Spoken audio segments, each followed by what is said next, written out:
Welcome back to YouTube Catalyst channel. As we are discussing about the cytology, we are discussing about the cell biology. So, we had already discussed the introduction part of the cell biology and also about the prokaryotic cells, in which we had discussed about the bacterial cells. In detail, we had discussed about the bacterial cells.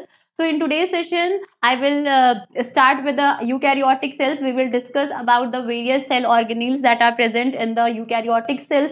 Okay, various parts of the cells we will discuss in today's session. Okay, so let's start with a very important topic, that is the eukaryotic cell. So before that, let's a quick revision that cell. What is cytology? Cytology is the branch of biology that deals with the study of the morphology, deals with the ultra-structure of the cells, and cell is the basic structural and functional unit of a life. Okay, cell theory, सबसे पहले Robert Hooke in 1665 discovered the cell, and he actually discovered the dead cell. Okay, then later on Leeuwenhoek, who also known as the father of the bacteriology, had discovered the living cell. Okay, bacteria की discovery करी थी इन्होंने, Leeuwenhoek ने. Later on then in 1838 and 1839 Sheldon and Swan, Sheldon is a botanist and Swan is a zoologist, had given the cell theory, proposed the cell theory, in which he had said that they both had said that all the living organisms are made up of the cells, and cell is the basic structural and functional unit of life. Okay, so जैसे कि इन्होंने बताया था कि जितने भी living organism है, चाहे वो प्लांट्स हो चाहे वो एनिमल्स हो, सब किसके बने हुए हैं? सेल के बने हुए हैं. ठीक है, cell is the building block of life. Like I want to give an example that like this is a building. Okay, this is the building. Okay, so this building, compare this building with the organism, this building with the organism, that compare it with organism. ठीक है, कि ये building एक organism है. ठीक है, तो ये जो बिल्डिंग्स है ये किसकी बनी हुई है? ये बिल्डिंग्स जो है वो ब्रिक्स की बनी हुई है. ठीक है, तो this each bricks are cell. Okay, तो जैसे हर एक ब्रिक मिल करके एक बिल्डिंग बन रहा है, एक अपार्टमेंट बन रहा है ना. बिना ब्रिक के तो नहीं बन सकता. या सिंगल ब्रिक से हम कहते हैं बिल्डिंग बन जाएगी, तो इट्स इम्पॉसिबल. तो बहुत सारे ब्रिक्स मिल करके क्या बना रहे हैं? एक बिल्डिंग बना रहे हैं. तो बिल्डिंग के लिए ब्लॉक्स क्या है? ब्रिक्स हैं. बहुत सारे ब्रिक्स मिले तब जा करके एक बिल्डिंग बनी. उसी तरीके से सिमिलरली ऑर्गेनिज्म बनने के लिए क्या चाहिए? बहुत सारी सेल्स चाहिए. ओके, अगर एक सेल से ऑर्गेनिज्म बन रहा है, that is a unicellular organism. Okay, we had talked about it, about amoeba, we had talked about protozoans. Okay, but what about the multicellular organism? Multicellular organism या कोई भी ऑर्गेनिज्म तभी बनेगा जब ग्रुप ऑफ सेल्स हो. तो बहुत सारी सेल्स मिलकर के ही क्या बना रही हैं? ऑर्गेनिज्म बना रही हैं. दैट्स व्हाई सेल को क्या कहा गया? Cell is the building block of लाइफ. सेल इज द बिल्डिंग block of life. Cell is the structural and functional unit of life. Structural है, structural and functional unit of life. Functional unit of life. इन्हीं cell से, जिन unicellular organism में तो सिर्फ cellular level of organisation पाया जाता है, क्योंकि उसमें टिश्यूज बन ही नहीं रहे, उसमें सिंगल सेल है. तो सेल से ग्रुप ऑफ सेल से ही क्या बनेगा? टिश्यू बनते हैं. ठीक है, टिश्यू से ही क्या बनेंगे? ऑर्गन बन रहे थे. ठीक है, ऑर्गन से क्या बन रहा था? ऑर्गन सिस्टम बन रहा था. और बहुत सारी ऑर्गन सिस्टम, लाइक अगर आप ह्यूमंस में देखें तो डाइजेस्टिव सिस्टम हो गया.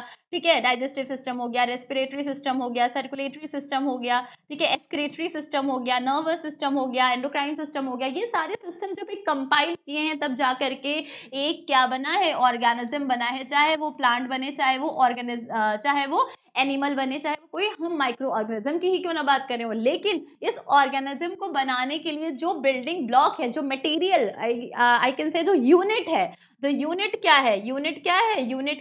ये सेल ही है unit. That's why cell is the basic structural and functional unit of life. Okay, तो ये हमने कुछ चीजें पढ़ी थी इससे प्रीवियस वाले सेशन में. फिर हमने प्रोकैरियोटिक सेल्स के बारे में पढ़ा था कि 2 टाइप्स ऑफ सेल्स होती हैं प्रोकैरियोटिक, जिसमें प्रिमिटिव टाइप का न्यूक्लियस प्रेजेंट है, न्यूक्लियोइड प्रेजेंट होता है, and that is nucleus is not well developed, that is nuclear membrane is absent.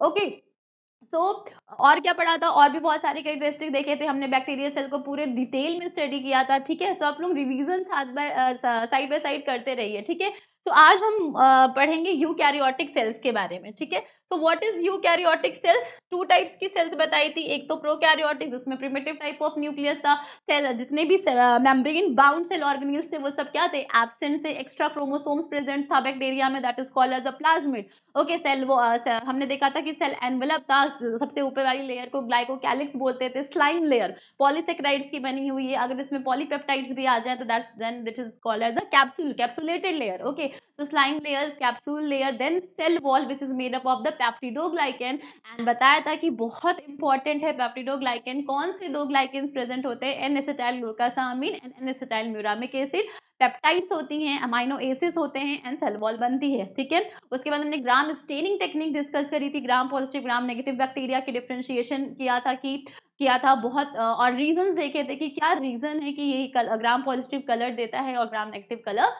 नहीं देता। ओके, उसके बाद हमने प्लाज्मा मेम्ब्रेन के बारे में डिस्कस किया था। ठीक है, और हमने ये देखा था कि सारे सेल ऑर्गेनेल्स जो मेम्ब्रेन बाउंड सेल ऑर्गेनेल्स हैं वो प्रोकैरियोटिक सेल्स में एब्सेंट होते हैं, बट सिर्फ एक ऐसा cell organelle that is a ribosome, that is also known as a Palade's granule, ribosomes that is also known as a Palade's granule, क्योंकि Palade's name के एक साइंटिस्ट ने इसको क्या किया था, डिस्कवर किया था, पैलेट्स ग्रैन्यूल्स भी बोलते हैं इसको। और आपको पता होना चाहिए, याद होना चाहिए कि कितने टाइप का राइबोसोम प्रेजेंट होता है, प्रोकैरियोट्स में 70s टाइप का राइबोसोम प्रेजेंट होता है, बाकी सारे मेम्ब्रेन बाउंड सेल ऑर्गेनेल्स क्या होते हैं, प्रोकैरियोटिक सेल्स में एब्सेंट होते हैं except ribosomes. Okay, reserve food materials देखे थे हमने, वॉलेटिन हो गया, पॉलीबीटा हाइड्रोक्सी ब्यूटरेट हो गया, ग्लाइकोजन हो गया। ठीक है, गैस वैक्यूल्स प्रेजेंट होते हैं, बहुत सारी चीजें हमने डिस्कस करी थी डिटेल में। Okay, now yes, DNA is naked, DNA naked होता है, that is without histone protein होता है। ठीक है, okay, now today we will start with eukaryotic cells. So eukaryotic cell is one that has a multiple membrane bound organelles in addition to a genuine nucleus surrounded by a nuclear membrane. Okay, nucleus is surrounded by a nuclear membrane, well developed nucleus present hota hai, nucleus that is known as the nucleus is the brain of the cell, brain of cell discovered by Robert brown ने इसको क्या करा था, discovered किया था Robert brown. ठीक है, तो यूकैरियोटिक सेल की खास बात यही है कि इसमें सारे के सारे सेल मेम्ब्रेन जो मेम्ब्रेन बाउंड सेल ऑर्गेनेल्स है, चाहे माइटोकॉन्ड्रिया हो, एंडोप्लाज्मिक रेटिकुलम हो, गोल्जी अपरेटस हो, डिक्टियोजोम्स, प्लांट सेल्स के केस में गोल्जी बॉडी को डिक्टियोजोम्स कहते हैं, लाइजोजोम्स हो, सेंट्रोजोम्स हो, ये सब के सब क्या यूकैरियोटिक सेल्स में हमें देखने को मिलेंगे, चाहे वो प्लांट सेल हो चाहे वो एनिमल सेल हो। ठीक है, with minute differentiation between plants and animal cell, जो हम आगे डिस्कस करेंगे। ठीक है, न्यूक्लियस जो है वो क्या है, न्यूक्लियस जो है वो वेल डेवलप्ड है, कवर्ड है न्यूक्लियर मेम्ब्रेन से, न्यूक्लियर मेम्ब्रेन से क्या है, कवर्ड है। स्ट्रक्चर आपको याद आ रहा हो तो मैंने बताया था कि जो न्यूक्लियस होता है that is a double membrane structure, nucleus जो है वो क्या है, डबल मेम्ब्रेन स्ट्रक्चर है, न्यूक्लियर पोर प्रेजेंट होता है, outer nuclear membrane, inner nuclear membrane, this is a outer nuclear membrane. ठीक है, inner nuclear membrane together called as a nuclear membrane. ठीक है, न्यूक्लियर मेम्ब्रेन, और इसके लिए वर्ड यूज किया था हमने कैरियोथिका। आगे भी अभी हम न्यूक्लियस के बारे में डिटेल में स्टडी करेंगे। ठीक है, डिटेल में स्टडी करेंगे, इसको हमने क्या बोला था, कैरियोथिका, क्या बोला था, karyotheca. Karyo word is always related to nucleus, karyotheca. ठीक है, यहाँ पे पोर्स प्रेजेंट होते हैं, that is known as a nuclear pore, nuclear pore. ठीक है, न्यूक्लियर पोर प्रेजेंट होता है। ठीक है, यहाँ पे डेंस बॉडी होती है, spherical membraneless dense body, that is a site for rRNA synthesis, that is known as a nucleolus बोलते हैं इसको। ठीक है, डेंस बॉडी होती है, और network of fibres threads like structures present होते हैं, that are known as a chromatin threads, and these chromatin threads ही हैं जो कंडेंस्ड होके क्या बना लेते हैं, क्रोमोसोम्स बना लेते हैं। और क्रोमोसोम्स किसका बना है, DNA, RNA, histone proteins and non histone proteins in case of eukaryotic cells. Okay, तो जो न्यूक्लियस है and this matrix is known as a nucleoplast. ठीक है, हर एक सेल ऑर्गेनेल्स का अपना फंक्शन होता है, अपना एक रोल है, अपनी एक इंपॉर्टेंस है सेल में। ठीक है, सो सेल जो न्यूक्लियस है that is very well developed in case of eukaryotic cell, it is covered with a nuclear membrane, nuclear membrane, ठीक है, as we compared with the prokaryotic cells, वहां पे न्यूक्लियर मैम्ब्रेन एब्सेंट थी, ठीक है, nucleoid बोलते हैं उसको, ठीक है, इंसिपिएंट टाइप का न्यूक्लियस प्रेजेंट है, प्रिमिटिव टाइप का न्यूक्लियस प्रेजेंट होता है, यूकैरियोटिक में ट्रू टाइप का न्यूक्लियस प्रेजेंट है, ठीक है। Eukaryotic cells which are found in species belonging to the category Eukarya are more complicated than the prokaryotic cells which do not have a nucleus. Okay, these organism include कौन कौन से organism होते हैं, जैसे मैंने बताया आपको कि animals, higher plants, fungus, protist, ये सब किस में आते हैं, ये सब जितने भी हायर प्लांट्स एंड एनिमल्स हैं इन सब में कौन से टाइप का सेल होता है, यूकैरियोटिक सेल्स होता है, ठीक है। सो यूकैरियोटिक सेल में बेसिक स्ट्रक्चर्स क्या क्या होंगे, देखो कोई भी सेल हो, चाहे हम बोल रहे हो कि प्रोकैरियोटिक सेल हो चाहे यूकैरियोटिक सेल हो, एक सेल मेम्ब्रेन तो होगी ही होगी, सेल वॉल मे और मे नॉट बी प्रेजेंट, क्योंकि सेल वॉल सब में प्रेजेंट नहीं है, सेल वॉल सब में प्रेजेंट नहीं है, प्लांट्स में प्रेजेंट है सेल वॉल, बैक्टीरिया की सेल्स में सेल वॉल प्रेजेंट है, जरूरी नहीं है कि सब में सेल वॉल प्रेजेंट हो, तो लेकिन प्लाज्मा मेम्ब्रेन तो सब में प्रेजेंट है। तो एक स्ट्रक्चर अगर हम सेल का सोचें तो सेल का स्ट्रक्चर में क्या चीजें होंगी, भाई प्लाज्मा मेम्ब्रेन तो होगा ही, प्लाज्मा मेम्ब्रेन होगा ही, सेंटर में न्यूक्लियस होगा, ठीक है, न्यूक्लियस होगा, ठीक है, लिविंग सेल्स की बात करें न्यूक्लियस होगा, ठीक है, और मैट्रिक्स होगी, जेली लाइक सब्सटेंस होगा जिसको हम क्या बोलेंगे, साइटोप्लाज्म बोलेंगे, ठीक है, और साइटोप्लाज्म, न्यूक्लियस और साइटोप्लाज्म को कलेक्टिवली हम बोलते हैं प्रोटोप्लाज्म, कलेक्टिवली क्या कहते हैं, प्रोटोप्लाज्म कहते हैं, ठीक है, और इसे प्रोटोप्लाज्म कहेंगे, न्यूक्लियस और साइटोप्लाज्म को कलेक्टिवली क्या कहेंगे, प्रोटोप्लाज्म कहेंगे, ठीक है।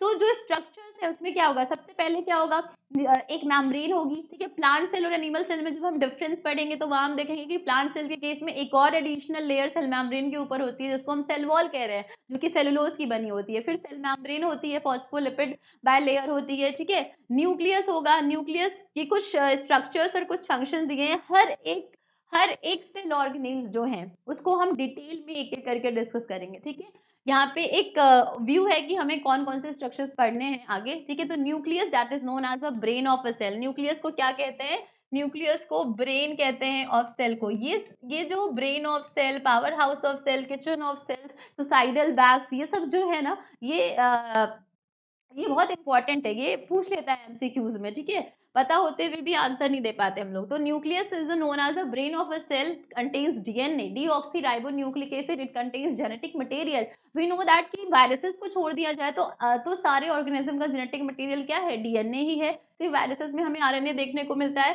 Control centre of the cell, भाई ब्रेन कहा गया है इसको, नर्वस सिस्टम, ब्रेन क्या है, हमारा ब्रेन नर्वस सिस्टम में सेंट्रल नर्वस सिस्टम और स्पाइनल कॉर्ड टुगेदर, हमारा सीएनएस जो है, जो हमारा नर्वस सिस्टम है, वो उसका मेन पार्ट ब्रेन ही तो है जो हमारे बॉडी को क्या कर रहा है, कंट्रोल कर रहा है। इसी तरीके से न्यूक्लियस को ब्रेन ऑफ द सेल कहा गया है। क्यों ब्रेन ऑफ द सेल कहा गया है, क्योंकि ये कंट्रोल पॉइंट है, यही वो सेंटर है जो क्या कर रहा है, पूरी सेल की एक्टिविटीज को क्या कर रहा है, कंट्रोल कर रहा है। That's why it is known as a brain of a cell. And किसने इसकी डिस्कवरी करी थी, रॉबर्ट ब्राउन ने। जितने भी साइंटिस्ट के नाम है बार बार लिखिए, बार बार याद करिए, ठीक है, बार बार लिखिए, बार बार लिखने से चीजें याद होती है। रॉबर्ट ब्राउन ने साइंटिस्ट हैं जिन्होंने न्यूक्लियस की क्या करी थी, डिस्कवरी करी थी, ठीक है। ब्रेन ऑफ सेल कहा जाता है क्योंकि कंट्रोल सेंटर है ऑफ द सेल का। दूसरा mitochondria, very very important. Mitochondria is known as a power house of the cell, power house of the cell कहते हैं इसको, और ये साइट है of ATP production, ATP production की साइट है। ATP is energy currency of cell,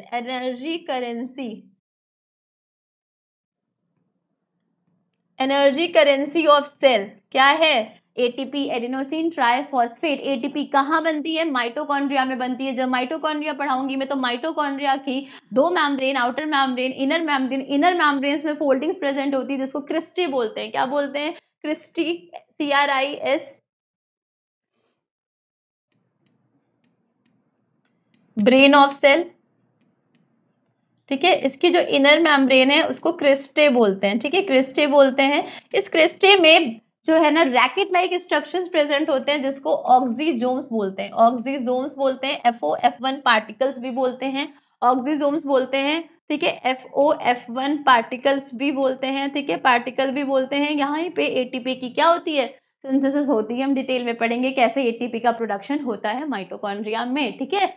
endoplasmic reticulum synthesis protein, endoplasmic जो reticulum है, ये जो न्यूक्लियस मैंने अभी आपको बताया था, जो न्यूक्लियस होता है उसकी जो आउटर मेम्ब्रेन होती है ना, ये जो न्यूक्लियस की आउटर मेम्ब्रेन है, इसी का एक्सटेंशन कर दीजिए अगर, इसी का एक्सटेंशन अगर कर दीजिए तो इसी के एक्सटेंशन से क्या यही जो एक्सटेंशन है that is a endoplasmic reticulum. और ये एंडोप्लाज्मिक रेटिकुलम जो होता है ये दो टाइप का है। ये एंडोप्लाज्मिक रेटिकुलम पॉर्टर नाम के एक साइंटिस्ट ने इसको क्या किया था, डिस्कवर्ड किया था। Discovered by Porter. किसने डिस्कवर किया था, पॉर्टर ने डिस्कवर किया था। और ये दो टाइप का होता है, RER रफ एंडोप्लाज्मिक रेटिकुलम और smooth endoplasmic reticulum. Rough endoplasmic reticulum rough इसलिए है due to the presence of ribosomes. Ribosomes present होते हैं, 60S टाइप के राइबोसोम्स यहाँ पे क्या होते हैं, प्रेजेंट होते हैं। राइबोसोम्स प्रेजेंट होते हैं इसलिए इसको रफ कहा जाता है। और राइबोसोम्स मैंने कहा आपको, राइबोसोम्स को हम पैलेट्स ग्रैन्यूल्स बोलते हैं। क्या बोलते हैं, सॉरी, राइबोसोम्स को हम क्या बोलते हैं, पैलेट्स ग्रैन्यूल बोलते हैं, ठीक है। Ribosome is ribosome is a protein factory. Ribosome को हम क्या बोलते हैं, राइबोसोम, यहाँ राइबोसोम भी ऐड कर लीजिए। Ribosomes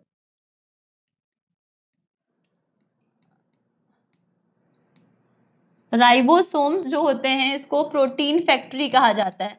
protein factory, protein factory, ठीक है।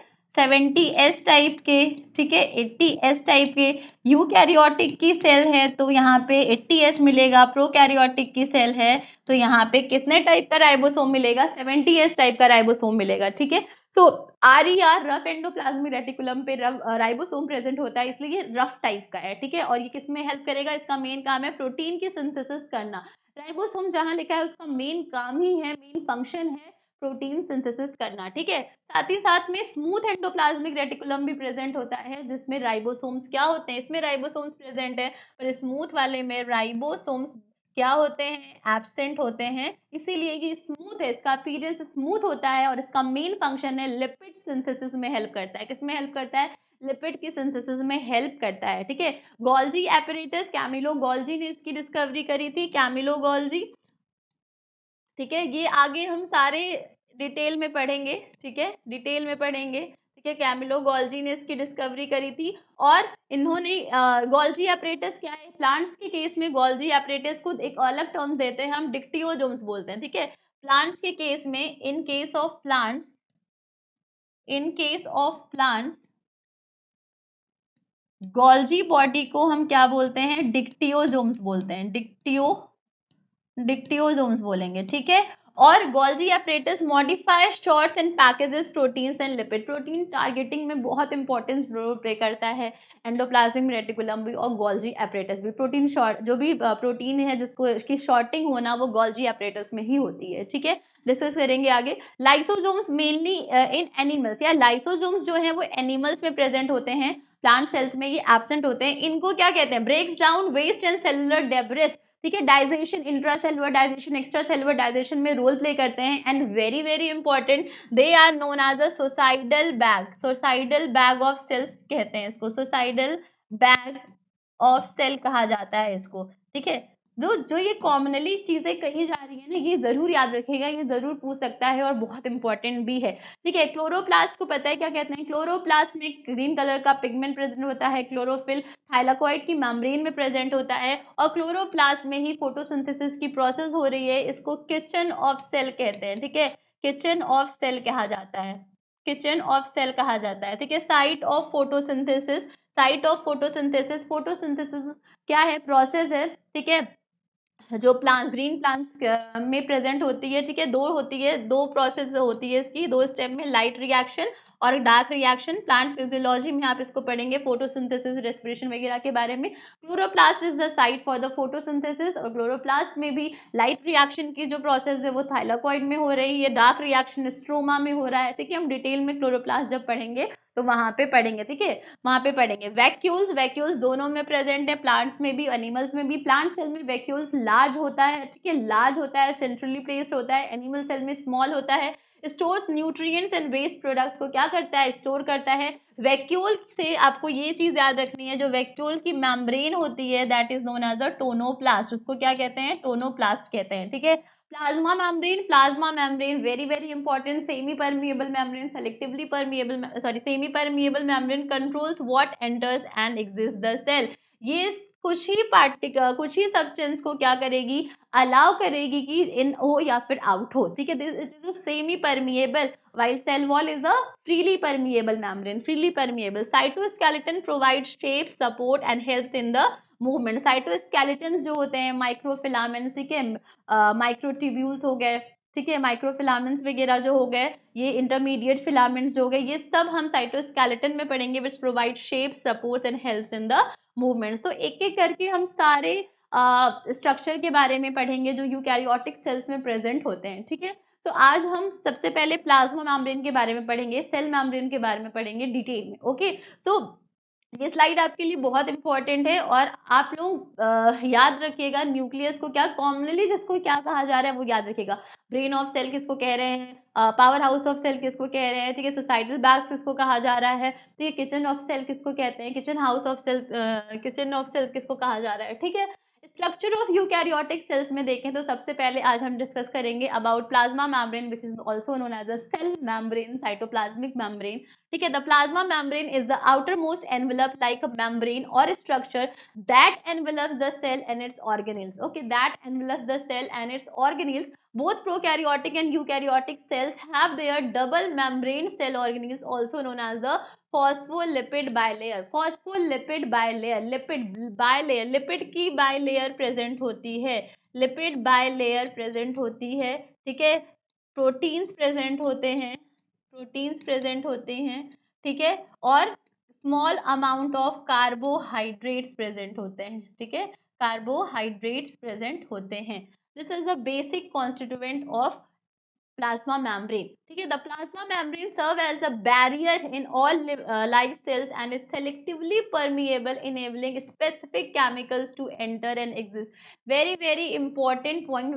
This is a function of plasma membrane, okay. Plasma membrane का ये फंक्शन है, क्या है कि plasma membrane as a barrier work करता है। ये सेलेक्टिवली परमिएबल है, सेमी परमिएबल है, कुछ ही पार्टिकल्स को, सॉरी कुछ सब्सटेंसेस को ही अलाउ करेगा एग्जिट और एंटर करने के लिए। In addition to these functions the plasma membrane serves as a link between the cells and its surroundings, okay, and its surrounding. समझ में आ रही बात। अगर यहाँ पे प्लांट सेल्स होता तो प्लाज्मा मेम्ब्रेन के ऊपर एक और लेयर आ जाती that is known as a cell wall. So plasma membrane क्या है, सेलेक्टिवली परमिएबल है। प्लाज्मा मेम्ब्रेन किसका बना हुआ है, लिपिड्स का, प्रोटीन्स का और कार्बोहाइड्रेट्स का बना हुआ है। जो प्लाज्मा मेम्ब्रेन का स्ट्रक्चर होता है उसके रिगार्डिंग बहुत से मॉडल दिए गए, बहुत सारे मॉडल दिए गए हैं, बहुत से बुक्स में आपको मिल जाएगा, ठीक है। जो सबसे ज्यादा एक्सेप्टेड मॉडल है वो 1972 में फ्लूइड मोज़ैक मॉडल है, जो सिंगर एंड निकोलसन ने दिया था। This is very important and ये सिंगर एंड निकोलसन मॉडल जो है, जिसको फ्लूइड मोज़ैक मॉडल कहा जाता है, फ्लूइड मोज़ैक मॉडल, ये सबसे ज्यादा वाइडली एक्सेप्टेड मॉडल है, फ्लूइड मोज़ैक मॉडल, ठीक है। ये एक्सेप्टेड मॉडल है, सिंगर एंड निकोलसन ने इसको दिया था, फ्लूइड मोज़ैक मॉडल, ठीक है। क्वाजी फ्लूइडल मॉडल भी बोलते हैं नेचर, ठीक है, क्योंकि प्लाज्मा मेम्ब्रेन जो है वो फ्लूइड नेचर का है। The following are the molecular models of the cell membrane suggested by different biologist. हम कुछ मॉडल्स देखेंगे जो प्लाज्मा मेम्ब्रेन के रिगार्डिंग दिए गए थे। जैसे सबसे पहले आ जाता है lipid bilayer model. Lipid bilayer model सबसे पहले, ठीक है, सबसे पहली बार जो स्ट्रक्चर के बारे में बात करी थी किसी ने, तो वो कौन थे, गॉर्टर एंड ग्रिंडल थे 1925 में। 1925 में इन्होंने बोला था कि the first scientist to suggest a potential cell membrane structures were Gorter and Grendel 1925। अभी कोई एक एग्जाम हुआ है असिस्टेंट प्रोफेसर का ही, उसमें ये क्वेश्चन पूछा गया है, ठीक है, आई थिंक MPPSC में या फिर आरपीपीएससी में, किसी में तो पूछा गया है कि सबसे पहली बार जो स्ट्रक्चर मॉडल दिया था वो किसने दिया था, तो वो किसने दिया था, वो गॉटर एंड ग्रेंडल ने दिया था, 1925 में दिया था। Lipid bilayer based on the research on red blood cells. Red blood sales आपको पता है आरबीसी की सेल्स होती हैं, इराइथ्रोसाइट्स बोलते हैं इसको, क्या बोलते हैं, इराइथ्रोसाइट्स बोलते हैं। आरबीसी की जो सेल्स होती हैं इराइथ्रोसाइट्स होती हैं, ये इराइथ्रोसाइट्स होती हैं। Red blood cells red colour की होती हैं due to the presence of haemoglobin. Haemoglobin red colour का पिगमेंट प्रेजेंट होता है, ठीक है, plasma membrane. They demonstrated that the lipid extracted from the cell spreads twice as widely as straightforward molecular film. तो उन्होंने कहा कि lipid जो है वो 2 बार पास कर रहा है। इसने कहा कि लिपिड बायलेयर, लिपिड की 2 लेयर प्रेजेंट है, ऐसा स्ट्रक्चर है प्लाज्मा मेम्ब्रेन का। Accordingly, it was thought that the membrane was made up of 2 layers of lipid molecules with the hydrophobic ends of the molecule positioned at right angles to the surface on the inside and the polar hydrophilic groups on the outside. इन्होंने कहा जो lipid का structure है वो somewhat like this, ठीक है, somewhat like this. This is a polar head, this is a polar head, which is polar head, and this is a non-polar tail, non-polar tail. तो polar head को hydrophilic कहा जाता है, hydrophilic part of lipid, और non polar tail को hydrophobic part of the lipid, hydrophobic, okay, hydrophilic and hydrophobic, ठीक है। Fatty acids की 2 टेल हो गई, फैटी एसिड्स हो गया, ये पोलर हेड ग्रुप हो गया, ठीक है।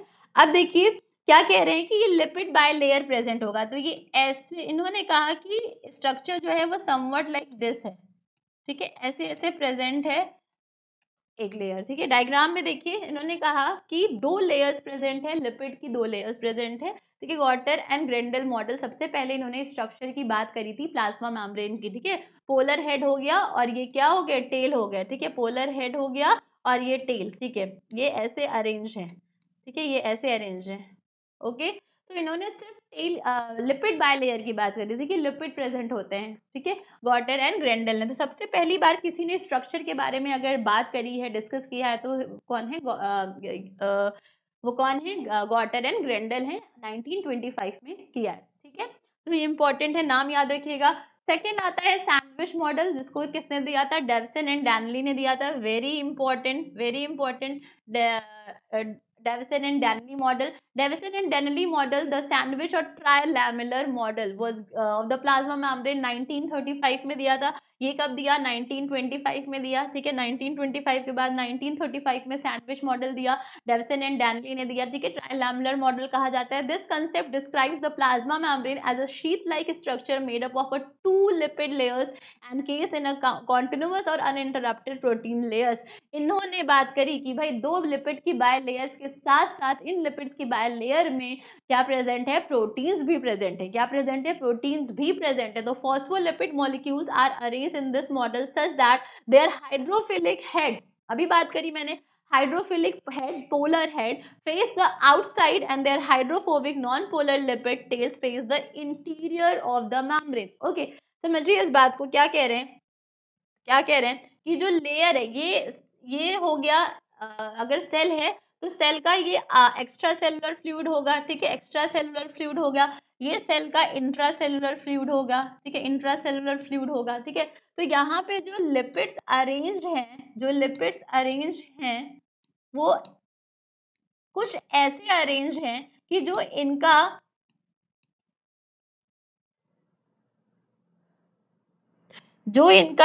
हाइड्रो, एक मिनट, जो इनका हेड ग्रुप आ रहा है, जो इनका ये ऐसे है, ठीक है। तो भाई ये बात तो लिपिड बायलेयर की बात तो उन्होंने भी कर दी थी, ठीक है, लेकिन इन्होंने क्या कहा कि इसमें प्रोटीन्स भी प्रेजेंट है। इन्होंने कहा कि इसमें क्या प्रेजेंट है, प्रोटीन्स भी प्रेजेंट है, ठीक है, प्रोटीन्स भी प्रेजेंट है, ठीक है। कुछ प्रोटीन्स जो होती हैं वो सरफेस पे हो सकती हैं, कुछ प्रोटीन्स जो होती हैं वो इंटरनल प्रेजेंट होती हैं, ठीक है। आगे हम पढ़ेंगे एक्सट्रिंसिक प्रोटीन और इंट्रिंसिक प्रोटीन के बारे में, ठीक है। तो इन्होंने क्या कहा कि ये कुछ इस तरीके से अरेंज्ड हैं कि इनका जो पोलर हेड ग्रुप है, this is a polar head group ना, this is a polar head group. तो ये जो पोलर हेड ग्रुप है ये किधर की साइड फेस कर रहा है, पोलर हेड ग्रुप ये हाइड्रोफिलिक है ना, ये हाइड्रोफिलिक है, तो ये फ्लूइड के साइड है भाई, ये फ्लूइड के साइड है, हाइड्रोफिलिक है, तभी तो ये हाइड्रोफिलिक इंटरेक्शन कर पाएगा। भाई फ्लूइड के साइड है मतलब वाटर के साथ है, तो वाटर हाइड्रोफिलिक मॉलिक्यूल्स का मतलब they are soluble in the water, and hydrophobic means they are insoluble in the water but soluble in the lipid. ये कंसेप्ट तो समझ में आ रहा है ना आपको। हाइड्रोफिलिक, हाइड्रोफिलिक अगर कोई मॉलिक्यूल है इसका मतलब कि वो वाटर लवर है। वाटर लवर का मतलब कि वाटर सॉल्युबल, वाटर सॉल्युबल है, वाटर में क्या है, सॉल्युबल है। और जो चीज वाटर में सॉल्युबल होगी वो कैसी होगी, क्या वो लिपिड में भी सॉल्युबल होगी? जी नहीं। तो वो कैसी हो गई, लाइपोफोबिक हो गई। ठीक है, लाइपोफोबिक हो गई। जो चीज हाइड्रोफोबिक है, हाइड्रोफोबिक है, वो उसका मतलब हो गया कि वो वाटर में क्या है, इनसॉल्युबल है, नॉन पोलर है, वाटर में क्या है, इनसॉल्युबल है। ठीक है, लेकिन ये लिपिड में फिर कैसी हो जाएगी, लिपोफिलिक हो जाएगी, लिपोफिलिक हो जाएगी, लिपिड में क्या हो जाएगी, सॉल्युबल हो जाएगी। ठीक है, ये आप याद रखिएगा। तो ये कह रहे हैं कि ये कुछ इस तरीके से अरेंज है कि जो इसका पोलर वाला ग्रुप है, जो हेड ग्रुप है, जो पोलैरिटी शो कर रहा है, जो हाइड्रोफिलिक है, वो वाटर के साइड है। ठीक है, फ्लूइड के साइड है, दोनों साइड देखिए, यहाँ पे भी फ्लूइड है, यहाँ पे भी फ्लूइड है, तो हेड ग्रुप यहाँ पे भी है जो फ्लूइड के साइड है। तो ये एक इंटरेक्शन बनाए रख रहा है, इंटरेक्शन बना रखा है। भैया वाटर है, हाइड्रोजन बॉन्डिंग करनी, तो भाई इंटरेक्शन बना लिया। अब ये जो बीच की कोर है, दिस कोर, ये जो कोर होती है ये कैसी है, ये नॉन पोलर टेल की बनी हुई है। नॉन पोलर टेल कैसा होता है, नॉन पोलर टेल का नेचर कैसा है, हाइड्रोफोबिक है। हाइड्रोफोबिक का मतलब ये वाटर से दूर भागेंगे, वाटर से क्या होंगे, रिपेल करेंगे, दूर भागेंगे। तो यहाँ पे कौन से इंटरेक्शन से ये बंधे हुए हैं, ये हाइड्रोफोबिक इंटरेक्शन है। कौन सा इंटरेक्शन है ये, हाइड्रोफोबिक। तो जो मेंटेन की, कौन सा क्वेश्चन पूछता है आपसे कि कौन सा बॉन्ड है जो प्लाज्मा मेम्ब्रेन के स्ट्रक्चर को स्टेबल किया हुआ है, that is the hydrophobic interaction. क्योंकि कोर में जो है वो हाइड्रोफोबिक इंटरेक्शन नहीं है। समझ पा रहे हैं आप, नॉन पोलर टेल एक दूसरे के साइड दोनों हाइड्रोफोबिक है, तो आपस में क्या करेंगे, बॉन्ड बना के रखेंगे। ठीक है, बॉन्ड बना के रखेंगे। और ये प्रोटीन्स हो गई, दैट इज बाहर वाली को हम एक्सट्रिंसिक प्रोटीन बोलते हैं, आगे पढ़ेंगे, एक्सट्रिंसिक प्रोटीन बोलते हैं। ठीक है, इंटीरियर वाली को इंटीग्रल प्रोटीन बोलते हैं। ठीक है, इंटीग्रल प्रोटीन बोलते हैं। ठीक है, इंटीग्रल प्रोटीन, ट्रांसमेम्ब्रेन प्रोटीन, ये सब हम डिस्कस करेंगे लेटर ऑन। ठीक है, कार्बोहाइड्रेट्स प्रेजेंट होते हैं। कार्बोहाइड्रेट्स हमेशा एक्स्ट्रा सेलुलर फ्लूइड के साइड प्रेजेंट होंगे। ठीक है, आपको कार्बोहाइड्रेट्स भी दिखेंगे। ठीक है, कार्बोहाइड्रेट्स, स्मॉल अमाउंट का कार्बोहाइड्रेट्स भी प्रेजेंट होता है हमेशा। Extra cellular, exclusively extra cellular present होगा, कभी इंट्रा सेलुलर आपको कार्बोहाइड्रेट्स देखने को नहीं मिलेंगे। ठीक है, तो ये कुछ पॉइंट्स जो याद रखिएगा, बहुत इंपॉर्टेंट है। ठीक है, तो क्या कह रहे हैं कि सैंडविच मॉडल, डेविसन डेनली ने बोला कि लिपिड बाय लेयर के साथ साथ इसमें प्रोटीन्स भी क्या हैं, प्रेजेंट हैं। Okay, additionally, the concept proposed that a single molecular layer of globular protein is linked to the polar ends of the lipid molecules. Thus, two continuous layers of proteins are encased in a double layer of phospholipid molecules to form the plasma. अच्छा, ये जो phospholipid कहा जा रहा है, lipids actually बहुत तीन type के मेन लिपिड्स प्रेजेंट है, फॉस्फोलिपिड, ग्लाइकोलिपिड और स्टेरॉल। तो फॉस्फोलिपिड्स ज्यादा प्रेजेंट होता है, स्ट्रक्चरल लिपिड्स जो है वो फॉस्फोलिपिड, ग्लाइकोलिपिड और स्टेरॉल्स हैं। तो फॉस्फोलिपिड्स ज्यादा प्रेजेंट है। ठीक है, तो इसलिए हम हर जगह फॉस्फोलिपिड्स की बात करें, ये टाइप है लिपिड का, स्ट्रक्चरल लिपिड का टाइप है। So thus two continuous layers of proteins are encased in a double layer of phosphor. Two continuous layers मतलब ये जो लेयर बन रही है ना, ऐसे करके ये बता रहे हैं कि ये लेयर है, तो दो continuous लेयर प्रेजेंट है और उनके बीच में प्रेजेंट है क्या, लिपिड। ठीक है, उनके बीच में प्रेजेंट है लिपिड। तो ये जो दो लेयर्स है, ठीक है, position between the two protein layer, this model is also known as a lipoprotein sandwich, lipoprotein sandwich model. दो दो ये लिपिड्स और ये ऊपर ऊपर प्रोटीन, तो सैंडविच मॉडल इसको कहा गया है। तो ये प्रोटीन पार्ट हो गया, ठीक है, ये प्रोटीन हो गया, ये लिपिड हो गया। ठीक है, प्रोटीन हो गया, ये लिपिड की बाय लेयर हो गई, फिर प्रोटीन हो गई। तो ये सैंडविच मॉडल कहा गया कि जो लिपिड है वो दो प्रोटीन के बीच में सैंडविच हो गई है ना, सैंडविच की तरह। ठीक है, सैंडविच की तरह। ठीक है, नाउ देखिए ये सैंडविच मॉडल का डायग्राम है। ठीक है, सैंडविच मॉडल का डायग्राम देख लीजिए, ये हाइड्रोफोबिक जोन हो गया। ठीक है, हाँ, और hydrophilic zone, sorry, hydrophilic zone हो गया प्रोटीन। ये बाय लेयर की बात करी। ठीक है, मैंने यहाँ पे दिखाया आपको कि कहीं कहीं प्रोटीन प्रेजेंट है, तो मतलब कहीं कहीं प्रोटीन, इन्होंने कहा कि ये पूरी बाय लेयर है। ये आगे फ्लूइड मोज़ेक मॉडल में आपको दिखेगा कि कहीं कहीं प्रोटीन प्रेजेंट है। इन्होंने कहा कि एक पूरी की पूरी कॉन्टिन्यूस लेयर ही प्रेजेंट है, प्रोटीन्स की कॉन्टिन्यूस लेयर ही प्रेजेंट है प्रोटीन की। सैंडविच मॉडल इन्होंने दिया, डेविसन एंड डेनली ने दिया। कब दिया, 1935 में दिया था, 1935 में दिया था। गॉटर एंड ग्रेंडल ने कब दिया, 1925 में दिया था। सारी डेट्स याद रखिएगा आप लोग। ठीक है, हाइड्रोफिलिक जोन हो गया, हाइड्रोफोबिक जोन हो गया, और ये क्या हो गया, हाइड्रोफिलिक जोन फिर से हो गया। ठीक है, तो इन दोनों के जो पोलर हेड और प्रोटीन के बीच का इंटरेक्शन, पोलर हेड और प्रोटीन के बीच का इंटरेक्शन हाइड्रोफिलिक इंटरेक्शन होगा, और जो ये टेल्स के बीच का इंटरेक्शन है वो कैसा होगा, हाइड्रोफोबिक इंटरेक्शन होगा। ठीक है, हाइड्रोफोबिक इंटरेक्शन होगा। तो ये सैंडविच मॉडल हो गया, डेनली डेविसन 1935 में दिया गया था, 1935 में दिया गया था, sorry. Third is the unit membrane model. तो पहले तो गॉटर वाला मॉडल आ गया, गॉटर मॉडल आ गया, lipid bilayer model, lipid bilayer model. Second is a sandwich model, Denison and Denly ने दिया था। ठीक है, 1935 में दिया था, गॉटर ने 1925 में दिया था। अब 1959 में आया unit membrane model given by Robertson, very important, develops the unit membrane hypothesis based on research using electron microscopy, and according to this the structure of all cell membranes including those of organelles and plasma is the same। इन्होंने कहा कि जितनी भी cell organelles के structures हैं cell के वो सब सेम होते हैं, is the same, a by layer of phospholipids with mono layers of proteins on either side. ठीक है, so this is a model of unit membrane given by Robertson in 1959, okay, 1959। so extracellular medium, intracellular cytosol, ठीक है, outer protein layer, inner protein की layer, continuous layer की लोग ने बात करी।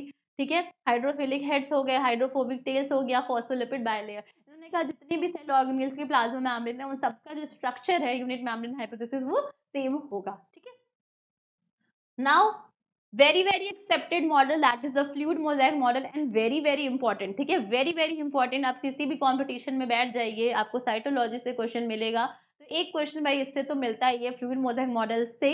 अब जो फ्लूइड मोज़ेक मॉडल है ये सिर्फ सुनने में कि भाई फ्लूइड मोज़ेक मॉडल है, किसने दिया था, इसको पढ़ लो, लेकिन इसके अंदर बहुत सी चीजें हैं।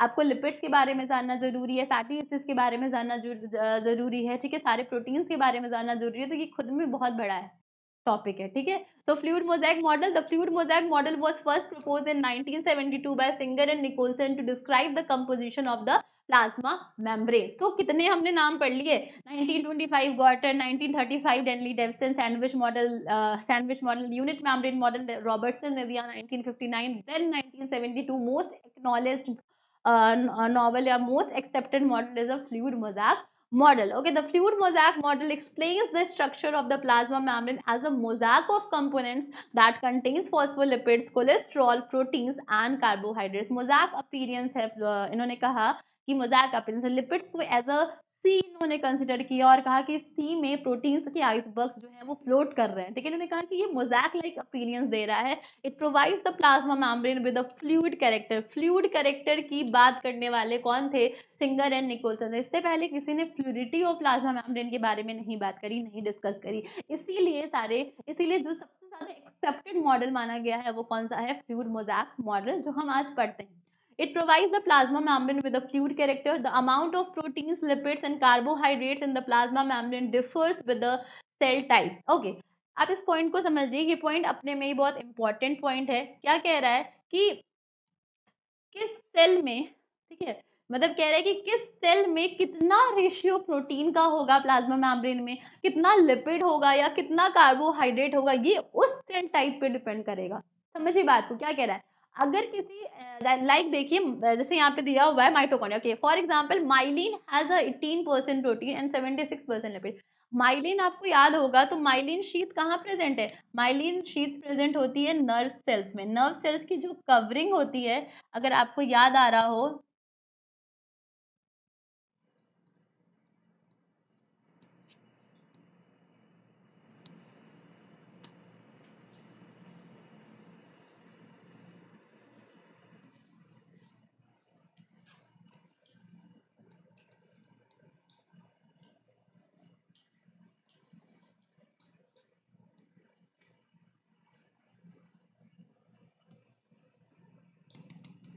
तो जो नर्व सेल्स की कवरिंग होती है, नर्व्स का स्ट्रक्चर कुछ ऐसा क्या ऐसा ही होता है ना।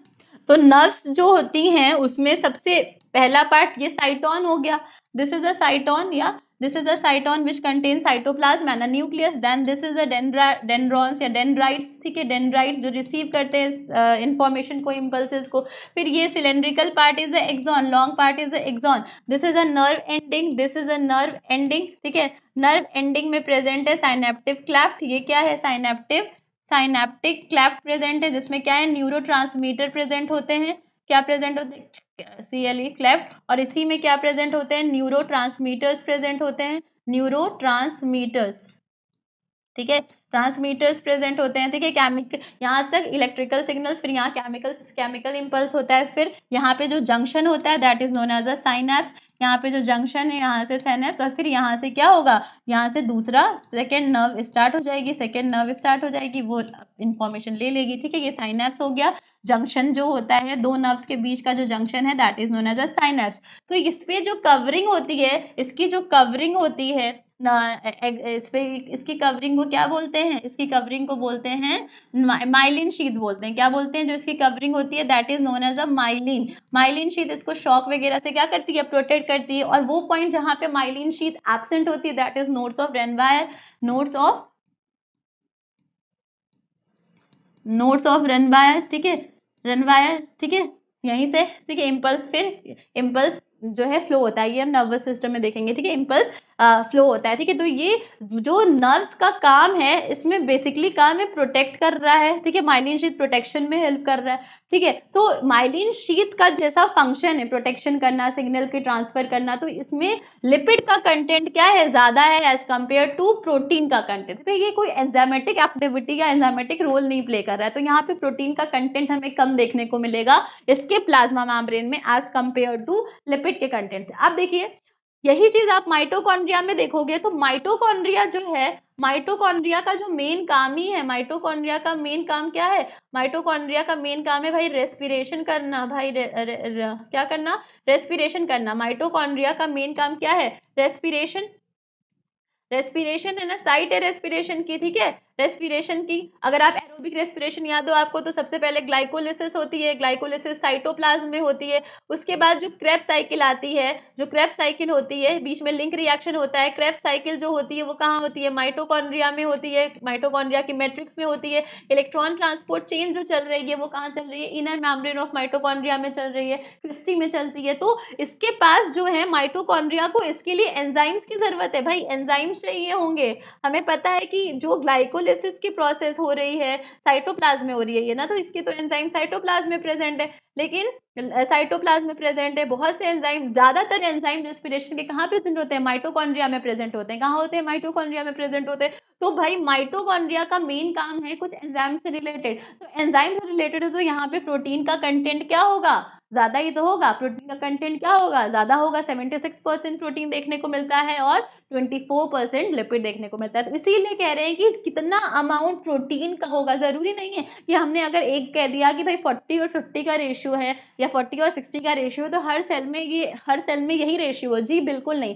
सेल के टाइप पे डिपेंड करता है, उसका फंक्शन क्या है उस पर डिपेंड करता है कि प्रोटीन, लिपिड और कार्बोहाइड्रेट का कंटेंट कितना होगा पर्टिकुलर सेल में, पर्टिकुलर सेल ऑर्गेनील में, ठीक है, ये बात समझ में आई। सो माइटोकॉन्ड्रिया में में ज्यादा क्या है, 76% प्रोटीन है, क्योंकि यहाँ पे ये कुछ ऐसा, इसका जो फंक्शन है वो रेस्पिरेशन का है, रेस्पिरेशन का फंक्शन है, तो इसको एंजाइम की जरूरत होगी। आपको रेस्पिरेशन की सारी प्रोसेस याद है, ग्लाइकोलिसिस 10 स्टेप्स में कंप्लीट होता है, तो हर स्टेप के लिए एक एंजाइम चाहिए, क्रेब्स साइकिल के लिए हर एक स्टेप पे एक एंजाइम चाहिए। ETS, इलेक्ट्रॉन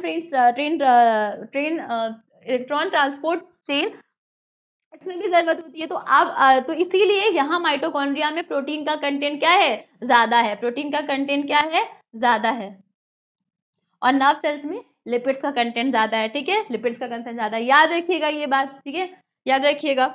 दूसरी चीज देखिए, fluid part the phospholipid bilayer is a viscous and single phospholipids can move position. कह रहे थे जो फ्लूइड है प्लाज्मा मेम्ब्रेन का that is the lipid, phospholipid bilayer वो फ्लूइड पार्ट है, और उस फ्लूइड पार्ट में कहीं कहीं अपीयरेंस हो रहा है प्रोटीन्स का, वो मोज़ैक लाइक अपीयरेंस दे रहा है। The phospholipid bilayer is inserted with the proteins developing in a mosaic of a components. उन लोगों ने कहा कि एक कॉन्टिन्यूअस लेयर प्रेजेंट है दोनों साइड लिपिड प्रोटीन्स की, पर इन्होंने कहा कि जी नहीं, मोज़ैक लाइक अपीयरेंस प्रेजेंट है, कहीं कहीं पे प्रोटीन्स देखने को मिलता है। हो सकता है ये प्रोटीन बाहर की आउटर सरफेस पे हो, आउटर मेम्ब्रेन पे हो, आउटर सरफेस पे हो सकता है इंटरनली हो, ठीक है, दोनों मेम्ब्रेन को या हो सकता है पास कर रहा हो। तो ये स्ट्रक्चर जो है फ्लूइड मोज़ैक मॉडल का very important, Singer and Nicolson 1972 में दिया था, 1972 में, एक मिनट, 1972 में दिया था, ठीक है। अब देखिए ये हो गया आप देखिए कि हाइड्रोफिलिक हेड वही स्ट्रक्चर है, बस ध्यान से देखिए, हाइड्रोफिलिक हेड हो गया, हाइड्रोफोबिक टेल हो गया।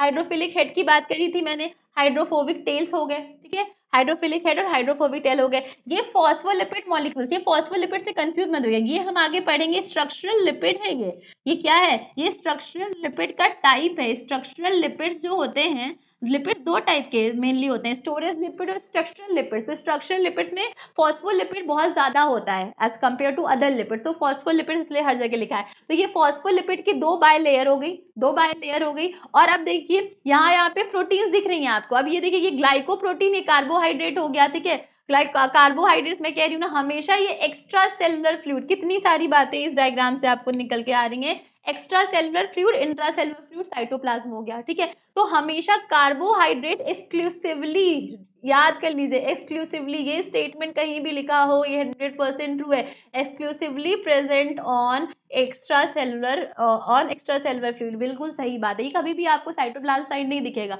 ठीक है। अब देखिए यहाँ प्रोटीन्स प्रेजेंट है, एक्सट्रिंसिक प्रोटीन जो बाहर की साइड प्रेजेंट होंगी, एक्सट्रिंसिक प्रोटीन हो गई, बीच वाली को इंटीग्रल प्रोटीन कहा गया है, ठीक है, ट्रांस मेम्ब्रेन प्रोटीन भी कहा जाता है, ठीक है। और अब याद रखिएगा कि कोलेस्ट्रॉल भी प्रेजेंट होता है, क्या प्रेजेंट है, कोलेस्ट्रॉल, स्टेरॉल्स भी प्रेजेंट होते हैं, कोलेस्ट्रॉल हो गया, ग्लाइकोलिपिड्स भी हो सकती हैं, ठीक है, हमने कहा ना स्ट्रक्चरल लिपिड्स तीन टाइप की, फॉस्फोलिपिड, ग्लाइकोलिपिड, स्टेरॉल, तो सारा दिया है। अब यहाँ पे देखिए, ये एक्सट्रिंसिक प्रोटीन हो गई, पेरिफेरल प्रोटीन हो गई, ठीक है, पेरिफेरल प्रोटीन हो गई, साइटोस्केलेटन, भाई ये प्लाज्मा मेम्ब्रेन है और साइटोप्लाज्म, इसको जोड़ने का भी तो काम कर रहा है, तो साइटोस्केलेटन की हेल्प से तो जुड़े हुए हैं, तो साइटोस्केलेटन्स भी हम आगे पढ़ेंगे, ठीक है, माइक्रोफिलामेंट्स के बारे में, ठीक है, माइक्रोफिलामेंट्स के बारे में, माइक्रोट्यूब्यूल्स के बारे में, इंटरमीडिएट फिलामेंट्स के बारे में,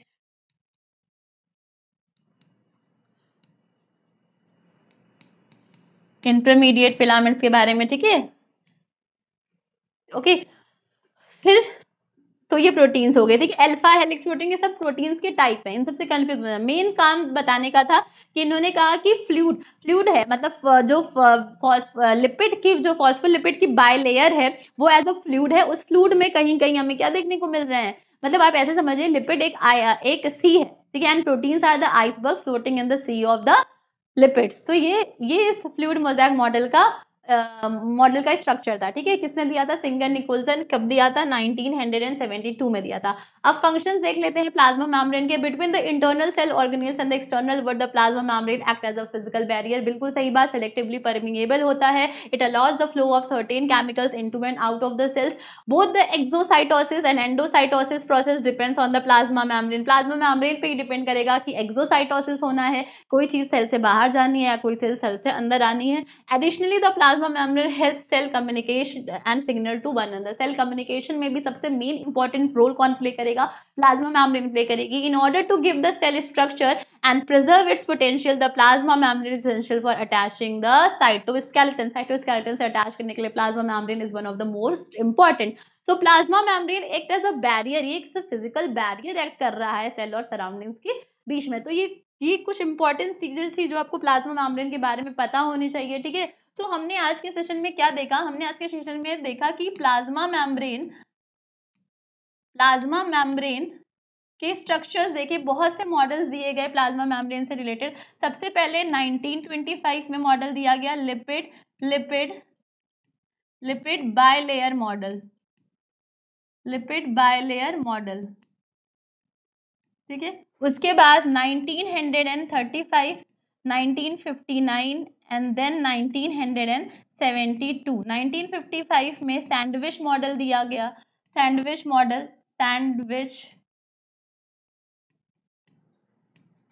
मॉडल, ठीक है, या इसको आप ट्राई लैमिलर मॉडल भी कहते हैं, ट्राई लैमिलर। 1959 में यूनिट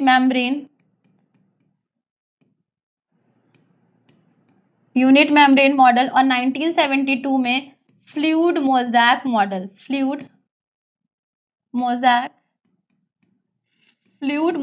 मॉडल दिया गया, ठीक है। 1935 सैंडविच मॉडल, ट्राइलैमिलर मॉडल किसने दिया था, डेनली डेविसन ने, यूनिट मेम्ब्रेन रॉबर्टसन ने, fluid mosaic model Singer and Nicolson ने दिया था, Singer and Nicolson, very very important, this model is very very important, Singer and Nicolson, ठीक है। डेनली एंड डेविसन, ठीक है, रॉबर्टसन, रॉबर्टसन, ठीक है। तो ये सारे मॉडल्स हमने देख लिए, ठीक है। देख लीजिए एक बार, क्विक रिवीजन देख लीजिए। Gorter Grendel model 1925, sandwich model Danielli Davson, ठीक है, सैंडविच मॉडल हो गया, फिर unit membrane model Robertson, and then fluid mosaic model that was given by Singer and Nicholson in 1972. So this is all about today's session, ठीक है। In the next session we will discuss about the lipid and fatty acids, ठीक है, और detail में इसको discuss करेंगे। So आज के सेशन के लिए इतना ही। Thank you so much for today session.